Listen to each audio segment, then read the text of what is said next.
जो रिसेंटली हमारे chief secretary साहब ने जो प्रेस कॉन्फ्रेंस किया, वो उससे पहले जो हमने प्रेस कॉन्फ्रेंस किया था उसी के बारे में था।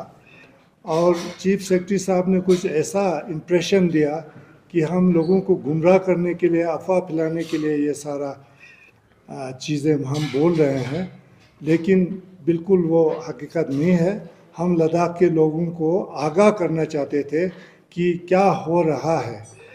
और आपने कुछ चीज़ें जैसे कहा कि हमने उनको इस बारे में कुछ कहा ही नहीं तो हमारे साथ बैठ के पहले ही बात करते। लेकिन आप भूल जाते हैं, जब 28 तारीख को हम एलजी साहब से मिले थे, वहाँ आप भी तशरीफ़ रखे थे। वहाँ पर हमने लिख के एलजी साहब को दिया था और एलजी साहब ने इसके बारे में कुछ बातें बोली भी। तो ये बिल्कुल आपने गलत चीज़ ये कहा कि हमने कभी आपको इस बारे में कहा नहीं है। और उससे पहले भी हमने 2 बार लिख के दिया था, तो और जब भी हमने लिख के दिया उसका कॉपी हमने आपको दिया था। और आपने उसमें आप ये भी कह रहे थे उसमें कि प्राइवेटाइजेशन का कोई बात ही नहीं है। तो हमारे पास पूरा सबूत है कि आप ही का डॉक्यूमेंट्स ये प्रूव करता है कि 9 मई को यहाँ लेह में आरईसी के साथ प्राइवेटाइजेशन के बारे में एमओयू साइन करने वाला था। उसके लिए आप लोगों ने ऑर्डर भी निकाला है, सब कुछ किया है। तो ये प्रूफ है हमारे पास कि कल आपने जो इन्फॉर्मेशन दिया वो बिल्कुल गलत इन्फॉर्मेशन, मिस इन्फॉर्मेशन आपने दिया और लोगों को मिसलीड करने की कोशिश की। तो हम समझते हैं ये आपने जो भी बातें कही वो सच्चाई से बिल्कुल परे है। और हम समझते हैं ये तो क्या बोलते हैं, चोरी और सीना जोरी जैसा हो जाता है जब लोगों को, हमारे लद्दाख के लोगों को गुमराह करने की कोशिश करते हैं। तो इस बारे में हम आज पूरी तरह से तैयारी करके आए हैं और हमारा एपेक्स का वकील मुस्तफ़ा हाजी साहब ये एक्सप्लेन करेंगे पॉइंट बाय पॉइंट कि जो आपने वहाँ पर चीज़ें रखी थी वो कैसे सच नहीं है और हकीकत क्या है, वो हम आप लोगों के सामने मुस्तफ़ा हाजी साहब रखेंगे।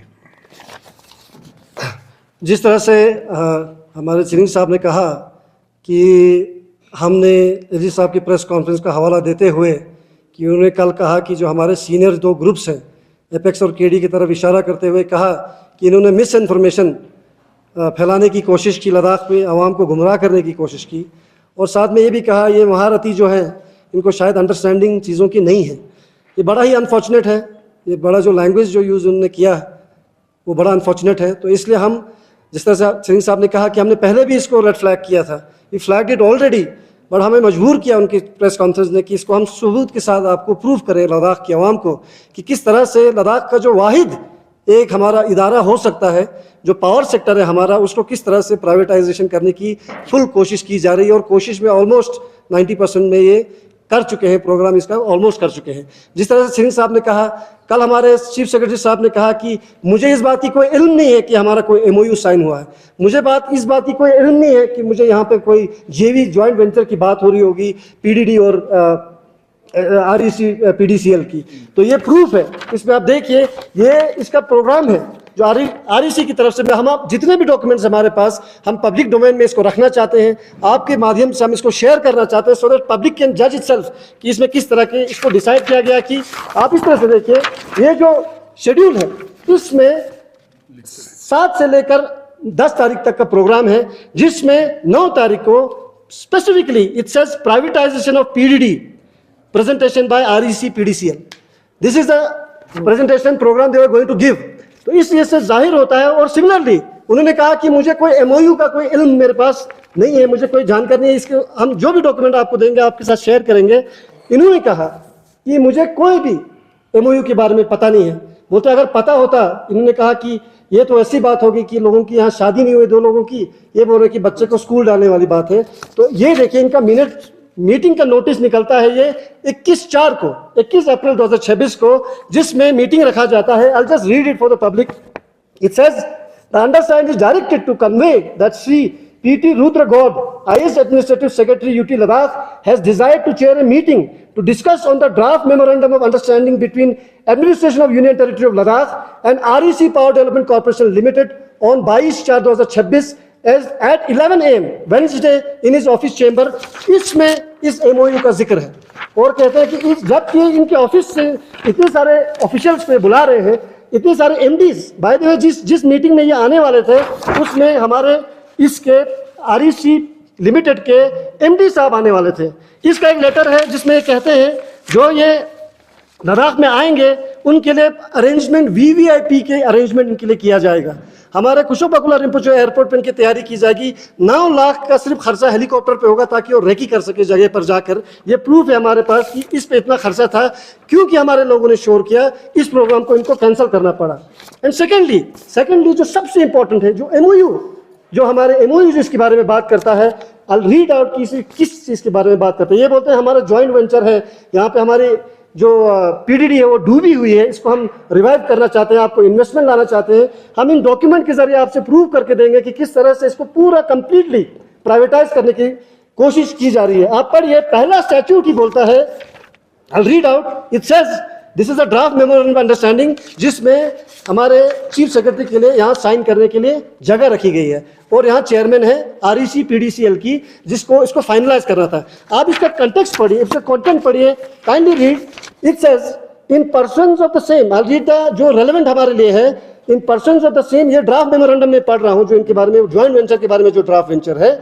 It says in persons of the same the UT administration and REC PDCL hereby agree to pursue the proposal in line with following the broad features of the proposed reorganization and subsequent joint venture formation। इसका पहला para बोलता है, पहला condition ये है, after notification of statutory transfer the UT administration shall offload 51% of equity stake in the utility company of REC PDCL at agreed terms and condition। Secondly, ये सबसे important आप देखिए, secondly it says to ensure financial viability of the utility company a clean opening balance sheet shall be provided to it under the statutory scheme। यानी आपने 51% stake अगर हमारे PDD के REC PDCL को दे दिया तो वो तो मालिक बन गया। REC PDCL जो है, यहाँ पे एक कंसल्टेंट कंपनी है जो हमारे यहाँ काम करती है, वो खुद भी काम नहीं करती है, वो टाटा कंसल्टेंसी को देता है, फिर उसके बाद उसने पोलरिस को देके, हमारे यहाँ मीटर का आपको पता है जम्मू कश्मीर में किस तरह के मसले हो गए थे इनके साथ, इसको opening sheet, clean opening sheet balance sheet देंगे। इसका मतलब है कि जो भी लायबिलिटी होगा वो UT गवर्नमेंट उठाएगा, REC जितने भी चीजें हमारे यहाँ बनी है उसके लिए उसमें वो अपना मालिक होगा, क्योंकि वो 51% का JV में, ज्वाइंट वेंचर में उसका वो शेयर है। नाउ ये बोलते हैं कि जनाब ये हमारा प्राइवेटाइजेशन नहीं है। हमने देखा इस मीटिंग में स्पेसिफिकली बोला कि ये प्राइवेटाइजेशन पे ही ये मीटिंग रखी है। चीफ सेक्रेटरी साहब के साथ 2 घंटे की मीटिंग है, MD की, CMD की, chairperson and managing director of REC PDCL। ये कहते हैं मुझे इसका कोई इल्म नहीं है। ये कैसे पॉसिबल हो सकता है कि इनके सिर्फ अंडर सेक्रेटरी को ये बात पता है, उनको इतना पैसा खर्च करके हमारी UT गवर्नमेंट ला रही है। और सेकेंडली जो ये मेमोरेंडम ऑफ अंडरस्टैंडिंग है वो बोलता ही है, it says UT administration has decided to corporatize select electricity function of Ladakh। It says corporatize करना यानी प्राइवेटाइज करना है। और इट ऑल्सो सेज कि ये ज्वाइंट वेंचर में, आप खुद देखिए कितना सिनिसिटर है, मैं आपको एक्सप्लेन करूंगा कि ये प्लान पहले से कैसे हो रहा था। ये कहते हैं ज्वाइंट वेंचर बनेगा, जितने भी एसेट्स एंड लायबिलिटीज होगी डिस्कॉम में और ट्रांसकॉम में, जितने भी हमारी चीजें होंगी वो हमारा REC PDCL करेगा। यानी 51% अगर वो स्टेक है तो कोई भी फ्यूचर में कोई भी हमारी चीज, एसेट्स है, हमारे जनरेटर है, लायबिलिटीज है, सारा की ओनरशिप इनको जाएगी इन फ्यूचर। इससे ये सोचे कि इन फ्यूचर कोई भी प्रोजेक्ट लद्दाख के बारे में होता है, चाहे वो सोलर के हवाले से होता है, जियोथर्मल के हवाले से होता है, REC PDCL will be the main stakeholder in this. इसमें लद्दाख की आवाम कहां पर है?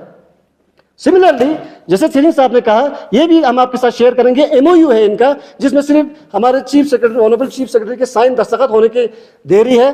दस्तखत होने के बाद ये हमें बताते, और उन्हें ये भी बोला कि हमें स्टेक होल्डर से हमने बात नहीं की। जैसे सिंह साहब ने कहा, हम आपको लेटर देंगे 28/4/2026 का, जिसमें हमारे एपेक्स और KDA ने, खुसूसन एपेक्स ने, हम इनको रिटन में दिया, इसका रिसीट भी इनके पास है। ये हमारा लेटर है जिसमें हमने फ्लैग किया कि आप इसको ऐसा ना करें करके। हमने 2 इनको चीफ सेक्रेटरी को भी कॉपी दिया, LG साहब के सामने दिया। और साथ ही साथ इन्होंने जो ये मैं इसमें एक्सप्लेन करूंगा कि पीडीडी जो हमारा है वो किस तरह से इसको कितना इन्होंने तंग किया है और कितना ज़्यादा इनको मतलब लाचार करके छोड़ा है। ये इनका रिप्रेजेंटेशन है 30 अप्रैल का। इन्होंने भी एक रिप्रेजेंटेशन दिया, बोला जनाब अगर हम जितने भी एम्प्लॉयज यहाँ पे है जो मीग्र सैलरीज में जो अभी रेगुलराइज नहीं हुए, जिनकी सीनियरिटी का कुछ पता नहीं है, जो खुद पीसी में वो कल बोल रहे थे, उनके साथ क्या होगा करके उन्होंने भी दिया कि अगर हम प्राइवेटाइज किसी कंपनी में देंगे, आप हमें किसी प्राइवेट कंपनी में भेजेंगे तो वो हमारे क्या ख्याल रखेंगे, वो हम तो मर गए। तो इसलिए इनका भी रिप्रेजेंटेशन है। इसलिए साबित होता है कि हमने इनको ऑलरेडी, हमारे एपेक्स और केडी ने ऑलरेडी फ्लैग किया था, इसके बावजूद भी इन्होंने हमें अंधेरे में रखकर, लद्दाख की आवाम को अंधेरे में रखकर इस जो एमओयू है उस पर ये काम कर रहे थे, साइन करने ही वाले थे। नाउ क्योंकि हमने शोर किया तो उनका शेड्यूल भी उनको पोस्टपोन करना पड़ा। ये लिखते हैं कि schedule has been postpone due to unavoidable circumstances, because हमारे लोगों ने शोर किया, क्योंकि लद्दाख के जो बेसिक रिसोर्स है हमारा, जो हमारा टूरिज्म और हमारा पावर सेक्टर है, वो हमारा मेन एसेट है जिसको हम जनरेट रेवेन्यू कर सकते हैं। उसमें इसको प्राइवेटाइज करने की 51% इक्विटी अगर देते हैं वो पूरा प्राइवेटाइज हो जाएगा। Now I want to explain कि किस तरह से ये पहले से एक प्लान बनता जा रहा है। 2021 में हमारे सेंट्रल गवर्नमेंट ने लद्दाख को यूटी बनने के बाद 2021 में हमारे सेंट्रल गवर्नमेंट ने लद्दाख के लिए 6 हाइड्रो प्रोजेक्ट्स, हमारे माइक्रो हाइड्रो प्रोजेक्ट्स को सैंक्शन दिया। उसमें से 2 प्रोजेक्ट जो थे उसमें उस टाइम पे ऑलरेडी जम्मू कश्मीर के टाइम पे भी उसमें भी टेंडर और उसका डीपीआर बना चुका था। आप मुझे बताइए हमारे यूटी एडमिनिस्ट्रेशन ने पिछले 6 सालों में इन प्रोजेक्ट्स को क्यों नहीं बनाया, इन प्रोजेक्ट्स को तामीर क्यों नहीं किया? ये बोलते हैं हमारे पास पैसा नहीं है, ये बोलते हैं हमारे पास लायबिलिटी नहीं है। तो इन प्रोजेक्ट्स को जिसमें 30 मंथ्स का कंप्लीशन करना है, एस्टिमेटेड टाइम ऑफ कंप्लीशन है 30 मंथ्स इन सब प्रोजेक्ट के बारे में, और ये सारे प्रोजेक्ट्स 25 मेगावाट से नीचे है सारे। नाउ आप देखिए ये सिनिस्टर डिजाइन क्या है, ये प्रोजेक्ट नहीं बनता है 2026 तक, लेकिन अचानक से हाईलाइट कीजिएगा। ये जो 6 जो पावर प्रोजेक्ट्स हैं ये Jammu Kashmir power development corporation ने बनाया था, इसका डीपीआर पूरा कंप्लीट था और इनमें से 2 का तो टेंडर भी हो चुका था। अगर लद्दाख में यूटी नहीं बनता फॉर एग्जांपल, तो इनके ऊपर कब से काम हो चुका होता है और ये कंप्लीट हो चुका होता है। तो अभी तक यूटी एडमिनिस्ट्रेशन ने इनको दबा के क्यों रखा? ये इसी से पता चलता है कि ये पहले से सोच कर रखा था कि हमारे साथ क्या होने वाला है। तो इसीलिए हम भी सोच रहे थे कि ये जो बिल्कुल बनने वाला है, सब कुछ बना हुआ है जम्मू कश्मीर में जब हम थे, तो उनके ऊपर काम क्यों नहीं हुआ? हालांकि ये लोग यहाँ पैसा भी सरेंडर कर रहे थे और जिनका गवर्नमेंट ऑफ इंडिया इस स्कीम को, जो कि ये नॉन कन्वेंशनल एनर्जी में आता है, तो वो 90% सेंट्रल गवर्नमेंट इसका पैसा देता है। एग्जैक्टली। नाउ ये प्रोजेक्ट था हमारे जो लद्दाख में 6 प्रोजेक्ट्स बनने थे। इस प्रोजेक्ट्स में उस पर मैं आऊँगा एज टू हाउ ये बोलते हैं कि हमारे पास पैसा कैसे नहीं है, हमारे पास लाइबिलिटी क्यों है, मैं एक्सप्लेन करूँगा लाइबिलिटी हमारे पास क्यों है। अगर ये प्रोजेक्ट 2025 तक इन्होंने बना दिया होता तो हमारे पास एसेट्स होते, इसमें एम्प्लॉयमेंट होता। मैं एम्प्लॉयमेंट अलग से बताऊँगा कि एम्प्लॉयमेंट इन्होंने क्या किया है। ये प्रोजेक्ट नहीं बनते हैं 2026 तक, लेकिन 2026 में सेंट्रल गवर्नमेंट ने कैबिनेट अप्रूव करती है एक स्कीम, उसको बोलते हैं small hydro power development scheme for the period 2026 to 2027 to period financial year of 2030-31। ये आता है 18 मार्च 2026 को। ये स्कीम बोलता है जो इस तरह के हाइड्रो प्रोजेक्ट है उसमें सेंट्रल गवर्नमेंट आपको स्पॉन्सर करेगी। नॉर्थ ईस्टर्न स्पेस एरियाज के लिए खुसूसन ये स्कीम बनी है। और आप पढ़िए, ये कहता है कि I read the relevant para जो हमारे लद्दाख के लिए है। It says in other states apart from the north east, in other states 2.4 crore पर मेगा यूनिट और 20% of the project cost, whichever is lower, with a cap of 20 crore per project would be available. It further says this will help in tapping the small hydro projects in remote and difficult to reach locations, जो कि हम हैं लद्दाख के लोग, लद्दाख की जो area है। An amount of 2,532 crore has been earmarked for such projects. This is likely to bring 15,000 crores of investment in small hydro sector, giving a boost to clean energy. Now, इस स्कीम में अगर आपको subsidy मिल रही है government से, जो आप ये प्रोजेक्ट बनाने वाले थे, आपने इसको जानबूझ के लद्दाख में बनने नहीं दिया, ताकि जब ये स्कीम आए तब तक आपने आरईसी को ऑलरेडी हमारा सारा स्टेक इनको 51% इक्विटी में दे चुके होंगे। तो ये जितना हमारे लिए जो प्रोजेक्ट आएगा लद्दाख में, वो बाय डिफॉल्ट आरईसी को चला जाएगा, जो एक कंसल्टिंग एजेंसी है। इससे आप पता कीजिए कि आज तक मुझे बताइए पावर सेक्टर में, मैं इस पे आऊंगा कि as to how power sector हमारे लिए कितना इंपॉर्टेंट है। पावर सेक्टर में इनने एक चीज जनरेट नहीं किया, एक एसेट इनने लद्दाख के लिए नहीं बनाया, सिवाय इवेंट करते रहते, इवेंट के ऊपर इवेंट पे इतने पैसे खर्चे किए। आप मुझे बताइए, ये आपके साथ हम शेयर करेंगे, आप मुझे बताइए, जब हम जम्मू कश्मीर का हिस्सा थे, जम्मू कश्मीर में पावर कॉर्पोरेशन बना और जम्मू कश्मीर का SO 109 कहता है कि जब लद्दाख हमारा यूटी बना, इट ऑलरेडी मेंशंस लद्दाख में, मैं रीड करता हूँ रेलेवेंट पारा में, हम सब आपके साथ ये सारा आप ही के साथ शेयर करेंगे। ये SO 109 कहता है, दो चीजें इंपॉर्टेंट ये कहता है। ये कहता है कि जो जम्मू कश्मीर से जो हम अपॉर्चनमेंट जो होकर आई, हमारे अलग होकर PDD जो आई है, उस PDD में आप लद्दाख में एक पावर कॉर्पोरेशन बनाएंगे, जो जम्मू कश्मीर में अभी 4 बनाई है। जम्मू कश्मीर में ये REC चला गया था, टैरिफ के चलते उनके असेंबली में इनको मना किया। यही REC को गवर्नमेंट ऑफ इंडिया ने, government of Jammu and Kashmir में, बिकॉज 107 के हिसाब से, SO 107 के हिसाब से इनको यहाँ पे कॉर्पोरेशन बनाना था। पिछले 7 सालों में इन्होंने कॉर्पोरेशन नहीं बनाया, और साथों साथ इनको बनाना था, मैंडेटरी था इनको ये बनाना कि जो SLDC है, यानी स्टेट लोड डिस्पैच सेंटर, ये हमारी यूटी गवर्नमेंट ने इनके नोटिफिकेशन के हिसाब से 153 करोड़ SLDC बनाने में इनने खर्चा किया है। और इन्हीं के डॉक्यूमेंट्स के हिसाब से I just show it to you, कि आप इसको भी आपके साथ शेयर करेंगे। इन्हीं के डॉक्यूमेंट के हिसाब से इस साल सितंबर में उसको फंक्शनल करना है SLDC को। SLDC क्या करते हैं, पैरिटी करते हैं, वो हमारे लिए जो रेवेन्यू का होता है वो मार्केट में PPA मॉडल पे हमारे लिए वो डिसाइड करते हैं कि किस तरह का जनरेशन होना चाहिए, किस तरह से इसको रेगुलेट करना चाहिए, किस तरह से इनको पैसा आएगा, किस तरह से हम ट्रेडिंग करेंगे, वो सब SLDC करती है। SLDC ऑलरेडी में लद्दाख में बना हुआ है, उसमें आपने 153 करोड़ आपने इस पर खर्चा किया है। SLDC जब ये बनेगा सितंबर में, वो भी REC आप REC को आप इसको थमा देंगे। यानी आप सोचिए कि इसका रिपरकशन लद्दाख के ऊपर क्या होगा। अगर ये सारी चीजें लद्दाख में हैं, तो आपने लद्दाख के अवाम को आज तक गुमराह क्यों रखा? अगर आपका ज्वाइंट वेंचर कहता है कि JVC के हिसाब से 51% स्टेक होल्डर जाएगा इसको, REC को, इसका मतलब है जो भी लैंड लद्दाख में फ्यूचर किसी प्रोजेक्ट के लिए होना होगा। फॉर एग्जांपल, लद्दाख में कहते हैं कि लद्दाख में सोलर का बहुत पोटेंशियल है, आने वाले टाइम में लद्दाख में सोलर का पोटेंशियल है, इसलिए सोलर को हम एक्सप्लोर करेंगे। आप सोचिए, अगर इसका 51% स्टेक JV में REC का है, तो लद्दाख का सोलर में तो सबसे पहले ये जाएगा। सिमिलरली हमारे चीफ सेक्रेटरी साहब ने कल एक और बहुत बड़ा, मुझे लगता है झूठ, इन्होंने ये बोला कि जो एम्प्लॉयमेंट की जो जनरेशन है इस JV के हिसाब से हम 90% लद्दाखियों को करेगा। आप मुझे बताइए, जब से PDD लद्दाख में आई है, जब से लद्दाख में PDD आई है, 444 पोस्टें यहाँ पे क्रिएट होनी थी। 444 पोस्ट जो है कैरी फॉरवर्ड हो गया था जम्मू कश्मीर से लद्दाख के लिए, इन्होंने एक पोस्ट फिल नहीं किया है। इन्होंने कल खुद बताया अपने प्रेस कॉन्फ्रेंस में, जो हमारा एग्जाम के रैंक का होगा, जो हमारे चीफ का रैंक का होगा, उसको अल्टीमेटली JE की तरफ से उसको रिटायर होना है। वो इसलिए होना है क्योंकि इस वेंचर को, जो PDD हमारे लिए सबसे बड़ा एसेट बन सकता था, इन्होंने आज तक पिछले 7 सालों में एक रेगुलराइजेशन नहीं किया, एक ट्रांसफर पॉलिसी नहीं बनाई, एक सीनियरिटी को किसी को प्रमोशन नहीं मिला है, एक बंदे को इन्होंने नहीं दिया।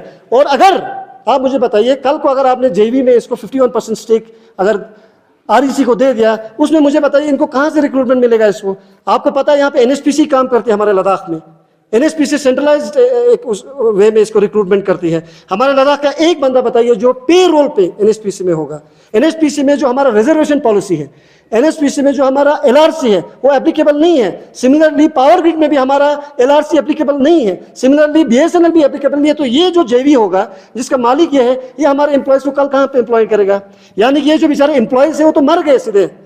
आपको पिछले 6 सालों में 444 पोस्टें आई, आपने एक रिक्रूटमेंट नहीं किया, एक एसेट लद्दाख के लिए नहीं बनाया। आप हर साल यही बोलते हैं, जैसे सलीम साहब ने भी कहा कि हमने जी सरेंडर किया है पैसा, हमने सरेंडर किया है। आपने अगर वही पैसा इधर अगर लगाया होता इस एसेट में, पावर सेक्टर में, तो हमारा आज सबसे बड़ा एसेट पावर सेक्टर होता है। और सिमिलरली ये बार बार इस चीज़ की रट लगाते हैं कि हमारे पास पैसा नहीं है, पैसा नहीं है, पैसा नहीं है। हमारा जो जम्मू कश्मीर का बैंक है, उसमें हमारा 8.23% का हमारा शेयर है लद्दाख का। इसका मतलब यह है, जो हमारा चीफ सेक्रेटरी है उनके बोर्ड ऑफ डायरेक्टर्स में आते हैं, क्या उनसे लोन नहीं ले सकते थे? हमारा डिविडेंड हर साल का, इस साल का 2025 का 90 करोड़ डिविडेंड है, हमारा 150 करोड़ तक डिविडेंड जा सकता है, उससे हमें प्रॉफिट आ सकता है। उससे पैसे लेके आप इस चीज़ों को, आपने इस डिपार्टमेंट को जो जम्मू कश्मीर में इस सक्सेसफुली चल रहा है, आपने लद्दाख में इसको फेल क्यों कराया? वो इसलिए करा है क्योंकि मैंने आपको बताया, क्योंकि इवेंचुअली इनको आरईसी को प्राइवेटाइज करना है, और आरईसी खुद कुछ नहीं करेगा बिकॉज वो एक कंसल्टिंग एजेंसी है। आरईसी इवेंचुअली इसको मार्केट में ट्रेड करेगा, बिड करके बेच देगा। तो इवेंचुअली इसकी क्या गारंटी है? जो आपका एमओयू बोलता है कि हमारा लैंड के लिए लैंड एमओयू, मुझे लगता है पूरे लद्दाख के आवाम को इस एमओयू को पढ़ने की जरूरत है। इन्होंने ना कोई ऑब्जेक्शंस लिए, ना इन्होंने हिल काउंसिल को गुमराह किया।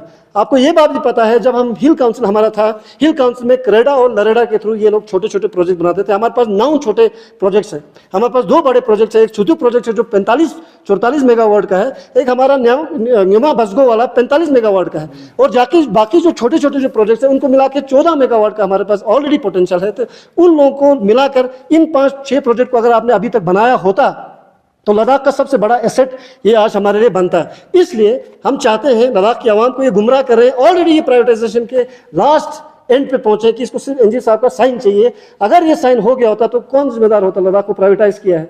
इसलिए इन्होंने जो हमारे इलेक्टेड रिप्रेजेंटेटिव्स हैं, इसलिए जो हमारे काउंसिल्स को है गुमराह रखा है, इसलिए रखा है क्योंकि अगर ये साइन होगा तो काउंसिल का तो इसमें कोई जिक्र नहीं है।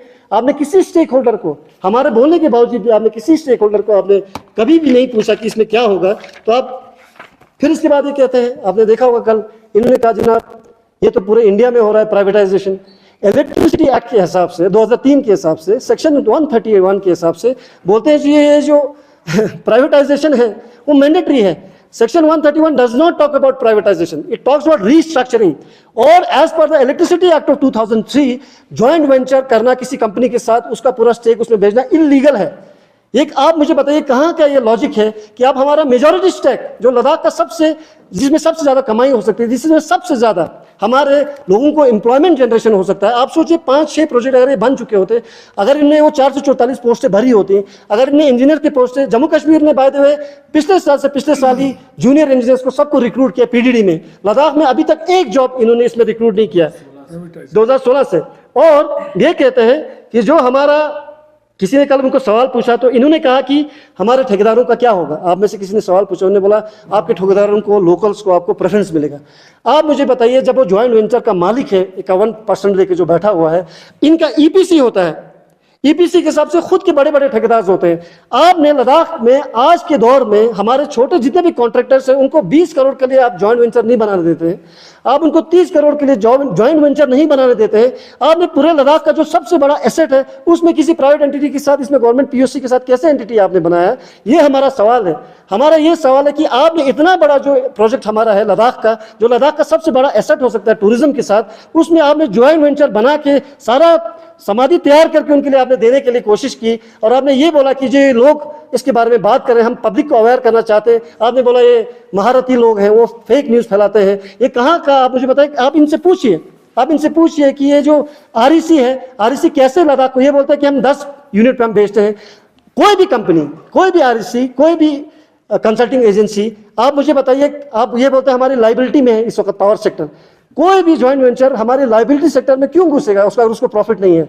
तो इससे पता चलता है कि जो अगला जो लॉन्ग टर्म जो इनका डिजाइन है, सोलर में भी ये घुसेगा, जियोथर्मल में भी ये घुसेगा, तो मोनोपोली होगी इसकी। तो दिस ज्वाइंट वेंचर, ये खुद का एमओयू बोलता है दिस इज प्राइवेटाइजेशन, एमओयू इनका बोलता है कॉर्पोरेटाइजेशन। इसलिए हम राउंड अप करना चाहते हैं ये बोल के कि इन्होंने ऑलरेडी सारा डिजाइन तैयार किया है, ऑलरेडी इनने प्रेस कॉन्फ्रेंस देके कहा कि सारा डिजाइन इन्होंने तैयार किया। अगर ये प्रोजेक्ट इनका ज्वाइंट वेंचर सक्सेसफुल होता है तो लद्दाख में जो सबसे मेन एसेट है, जो हमारे आने वाले लोगों के लिए जनरेशन कर सकता है, एम्प्लॉयमेंट जनरेशन कर सकता है, हमारे लिए जो सबसे बड़ा एसेट है, उसको ये प्राइवेटाइज करने जा रहे हैं। तो पब्लिक के लिए ये बहुत बढ़िया, मुझे लगता है बहुत बड़ा सवाल है। मैं 2 चीज़ें बोलूँगा। अभी मुस्तफ़ा साहब ने कहा कि जो इलेक्ट्रिसिटी एक्ट के तहत जो काम होना है तो इंडिया में कहीं नहीं हुआ, किसी स्टेट में नहीं हुआ। तो हमारा सवाल ये है कि लद्दाख से शुरू क्यों कर रहा है जब किसी स्टेट ने माना नहीं आज तक? तो उस चीज़ को लद्दाख से शुरू करने का क्या मतलब है? एक दूसरा, कल आपने ऑन रिकॉर्ड कहा कि जो हमारा पंग का जो 13,000 गीगावाट का जो सोलर पावर प्रोजेक्ट है उसको आपने ठंडे बक्से में डाला है, कल आपने ऑन रिकॉर्ड कहा। अब हम देखना होगा हमें कि वाकई में उसके ऊपर अमल होता है कि नहीं होता है। इसलिए मैं क्लोजिंग के लिए ये बोलना चाहता हूँ, उन्होंने कहा इलेक्ट्रिसिटी एक्ट जैसा जिक्र किया, उसमें जॉइंट वेंचर और ट्रांसफर ऑफ एसेट की बात करता है ये एमओयू, वो इलीगल इलेक्ट्रिसिटी एक्ट के हिसाब से। इसलिए हमारे जो पब्लिक स्पिरिटेड इंस्टीट्यूशन है, हिल काउंसिल को सबको किसी को बाईपास करके ये ऑलरेडी जब तक इंस्टीट्यूशन जानबूझ के हमने डिफंड करके रखे तब तक ये अपना प्रोजेक्ट सारा क्लियर करके दे दे।